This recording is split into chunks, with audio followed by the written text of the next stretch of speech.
नमस्कार दोस्तों, आज के इस एक्सप्लेनर में हम एक बहुत ही माइंड ब्लोइंग टॉपिक पर बात करने वाले हैं। हम ये समझेंगे कि कैसे हमारी मेंटल इमेजरी यानी दिमाग में बनने वाली तस्वीरें सिर्फ ख्याली पुलाव नहीं है, बल्कि हमारी रोजमर्रा की रियलिटी को शेप करने का एक बेहद स्ट्रक्चर्ड और पावरफुल टूल किट है। और सबसे मजेदार बात, ये कोई जादू टोना नहीं है, ये प्योर साइंस है। एक बार इस विज्ञान को हमने समझ लिया तो बेसिकली हम अपने जीवन के रिजल्ट्स को खुद डिजाइन कर सकते हैं। चलिए सीधे शुरू करते हैं इस एक बहुत ही पावरफुल फिलॉसफी से।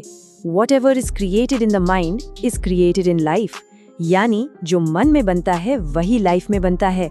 जिंदगी में आने वाली सफलता, बदलाव या कोई भी नई रियलिटी सबसे पहले हमारे दिमाग में एक चित्र के रूप में ही तो उभरती है ना। ये इस पूरे एक्सप्लेनर का बेस है और आगे हम इसको डिटेल में डिकंस्ट्रक्ट करेंगे। इस साइंस को इफेक्टिवली समझने के लिए हमने आज के इस एक्सप्लेनर को इन 6 सेक्शंस में बांटा है। हम द ब्लूप्रिंट ऑफ रियलिटी से शुरू करेंगे, फिर रियल वर्ल्ड मास्टर्स को देखेंगे, सबकॉन्शियस माइंड का साइंस समझेंगे, एक प्रैक्टिकल 5 स्टेप फॉर्मूला को जानेंगे, सेंसेस को तेज करना सीखेंगे और फाइनली तथास्तु की शक्ति पर आएंगे। तो आइए आते हैं अपने सबसे पहले पॉइंट पर, section 1, the blueprint of reality. एक बात सोचिए, जब एक आलीशान घर बनता है तो क्या सीधे ईंट और पत्थर लगने शुरू हो जाते हैं? बिल्कुल नहीं। सबसे पहले वो घर एक आर्किटेक्ट के दिमाग में एक आइडिया की तरह आता है, फिर एक पेपर पर ब्लूप्रिंट के रूप में बनता है। उसके बाद ही एक्चुअल फिजिकल रियलिटी में वो घर बनता है। हमारा माइंड भी लिटरली ऐसे ही काम करता है। हमारी फिजिकल रियलिटी का हर हिस्सा एक मेंटल पिक्चर से ही शुरू होता है। सिंपली पुट, अगर आसपास की फिजिकल दुनिया को बदलना है तो सबसे पहले दिमाग की उस ब्लूप्रिंट को बदलना पड़ेगा। अब आते हैं सेक्शन 2 पर, रियल वर्ल्ड विजुअलाइजेशन मास्टर्स। और ये ब्रिलियंटली इलस्ट्रेट करता है कि ये सिर्फ एक थियोरी नहीं है। जरा अपने आसपास के प्रोफेशनल्स को देखिए। एक स्कल्प्टर या मूर्तिकार उसे खुरदुरे पत्थर के अंदर छिपी हुई परफेक्ट मूर्ति को पहले ही देख लेता है। एक ग्राफिक डिजाइनर स्क्रीन पर काम शुरू करने से पहले ही पूरा लेआउट सोच चुका होता है। और एक फिल्म डायरेक्टर एक्शन बोलने से पहले ही वो पूरी फिल्म अपने माइंड की स्क्रीन पर देख चुका होता है। ये सब इस मेंटल ब्लूप्रिंट टूल के मास्टर्स हैं जो इसका रोजाना इस्तेमाल करते हैं। आगे बढ़ते हैं सेक्शन 3 पर, साइंस ऑफ द सबकॉन्शियस। ये हिस्सा काफी डीप और साइंटिफिक है। तो यहाँ एक बहुत बड़ा और बहुत ऑब्वियस सवाल उठता है, आखिर ये प्रोसेस काम कैसे करता है? हमारे दिमाग की वो मेंटल इमेजेस फिजिकली असल सच्चाई में कन्वर्ट कैसे होती है? इसके पीछे का मेन मैकेनिज्म क्या है? इसका जवाब छुपा है हमारे सबकॉन्शियस माइंड में, यानी हमारे अर्ध जागृत मन में। साइंस कहता है कि हमारा ये सबकॉन्शियस माइंड एक एक्चुअल रियल इवेंट और एक बहुत ही विविडली इमेजिन किए गए इवेंट के बीच न्यूरोलॉजिकली कोई फर्क नहीं कर सकता। इसके पास अपना कोई लॉजिक नहीं होता। इसे जो इमेजेस फीड की जाती हैं, ये बस उन्हें एब्सोल्यूट सच मान लेता है और फिर हमारे हालात और हमारे एक्शंस को उन्हीं मेंटल इमेजेस के हिसाब से ऑर्गेनाइज करने लगता है। अब इसमें सबसे इंटरेस्टिंग बात क्या है पता है? जब हम अपने सबकॉन्शियस को एकदम क्लियर टारगेट देते हैं, मान लीजिए एक नई गाड़ी या बेहतर हेल्थ, तो हमारा दिमाग एक फिल्टर की तरह ऑन हो जाता है। इसे रेटिकुलर एक्टिवेटिंग सिस्टम कहते हैं। जब दिमाग उस टारगेट से प्रोग्राम हो जाता है तो हम अचानक उन अपॉर्चुनिटीज और रास्तों को पहचानने लगते हैं जो हमारे ठीक सामने थे, पर पहले हम उन्हें मिस कर रहे थे, और यहीं से रियलिटी बदलनी शुरू होती है। चलिए अब थ्योरी से निकलकर प्रैक्टिकली इसको अप्लाई करने की बात करते हैं। Section 4, the 5 step formula.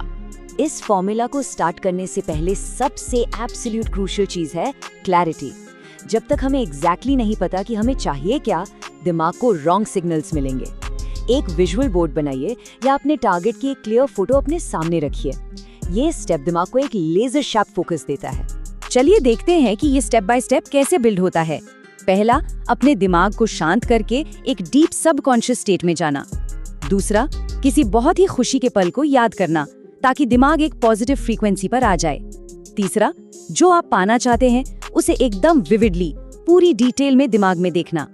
चौथा, अपने आप से पॉजिटिव एफर्मेशंस या सजेशंस बोलना, जैसे मैं इस लक्ष्य को हासिल कर रहा हूँ। और पांचवा, धीरे से वापस अपनी नॉर्मल कॉन्शियस स्टेट में लौट आना। इसे रोजाना रिपीट करना एसेंशियली आपके दिमाग की वायरिंग को रीसेट कर देता है। लेकिन वो स्टेप 3, उस इवेंट को विविडली विजुअलाइज करना, वो काम इफेक्टिवली कैसे करें? आइए देखते हैं सेक्शन 5 में, शार्पनिंग द 5 सेंसेस। यहाँ फर्क समझना जरूरी है। एक वेग, धुंधला सा विचार सबकॉन्शियस पर कोई असर नहीं डालता, उसमें कोई पावर नहीं होती। लेकिन जब उस मेंटल पिक्चर में हम साइट, साउंड, स्मेल, टेस्ट और टच, इन सारी सेंसेस को मिक्स कर देते हैं, तब असली मैजिक होता है। तभी जाके सबकॉन्शियस में एक डीपली रूटेड विश्वास पैदा होता है कि हाँ, ये सच में हो रहा है। और अपनी सेंसरी इमेजिनेशन को तेज करने के लिए हम एक्चुअली रोजाना प्रैक्टिस कर सकते हैं, बहुत छोटी छोटी चीजों से, जैसे नल से आते हुए गर्म और ठंडे पानी के फर्क को सच में फील करना, या फिर आंखें बंद करके किसी ऑब्जेक्ट को, जैसे एक मोबाइल फोन के किनारों को, दिमाग में प्रैक्टिकली छूने की कोशिश करना, एक फूल की फ्रेग्रेंस को दिमाग में रिकॉल करना।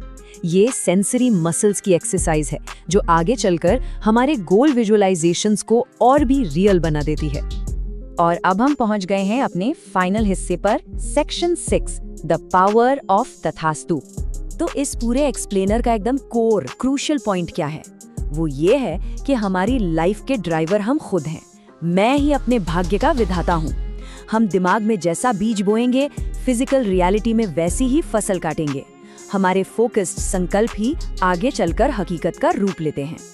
और ऐसा क्यों होता है? क्योंकि यूनिवर्स और हमारा सबकॉन्शियस माइंड एक कंटिन्यूअस, लगातार नियम पर चल रहा है, तथास्तु, यानी सो बी इट, वैसा ही हो। अब चाहे हम खुशी और सक्सेस की बातें दिमाग में सोचें या डर और फेलियर की, हमारा सबकॉन्शियस और ये यूनिवर्स बिना किसी भेदभाव के उस पर तथास्तु बोलता रहता है और उसे रियलिटी बनाने में लग जाता है। इसीलिए दोस्तों, आखिर में हम इस एक्सप्लेनर को एक बहुत ही प्रवोक करने वाले सवाल पर रोकेंगे। इस ठीक पल में हमारा माइंड हमारे आसपास कैसी रियलिटी बिल्ड कर रहा है? क्या हम जानबूझकर वो ब्लूप्रिंट्स बना रहे हैं जो हमें एक्चुअली लाइफ में चाहिए? जरा सोचिए, अपनी इन मेंटल छवियों को हम आज और अभी से एक प्रॉपर्ली फोकस्ड दिशा दे सकते हैं। उम्मीद है इस एक्सप्लेनर ने आपको नए दृष्टिकोण दिए होंगे। हमारे साथ जुड़ने के लिए बहुत बहुत शुक्रिया।